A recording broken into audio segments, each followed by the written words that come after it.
ఫహాద్ ఫాజిల్.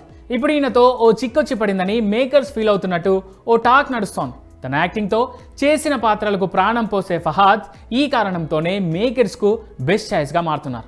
తమ సినిమాలో క్యాష్ చేయించుకునేందుకు ప్రయత్నిస్తున్నారు. ఈ క్రమంలోనే ఫహాద్ మాత్రం నో చెప్పకుండా మేకర్స్ను డబ్బుతో కొడుతున్నాడు. తనకు నచ్చలేదా రెమ్యునరేషన్తో అందరికీ షాక్ ఇచ్చేస్తున్నాడు.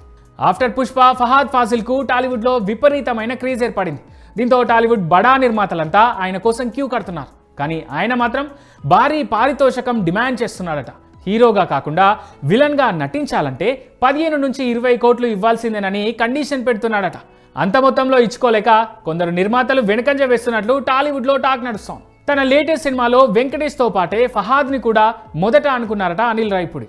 అయితే పారితోషికం ఎక్కువగా డిమాండ్ చేయడంతో ఆ స్థానంలో కళ్యాణ్ రామ్ని తీసుకున్నట్టుగా వార్తలు వచ్చాయి. అలాగే రామ్ సినిమాలోనూ విలన్గా ఫహాద్నే తీసుకోవాలనుకున్నారట. అక్కడ కూడా పారితోషికం విషయంలోనే ఇబ్బందులు ఎదురవడంతో చివరకు వదిలేశారట. తనకు తన క్యారెక్టర్ నచ్చకున్నా, రొటీన్గా ఉన్నా నో చెప్పకుండా భారీగా రెమ్యునరేషన్ డిమాండ్ చేస్తున్నారట ఫహాద్ ఫాజిల్. ఇలా తన వైఖరితో ఇప్పుడు టాలీవుడ్లోనే హాట్ టాపిక్ అవుతున్నాడు ఈ టాలెంటెడ్ యాక్టర్.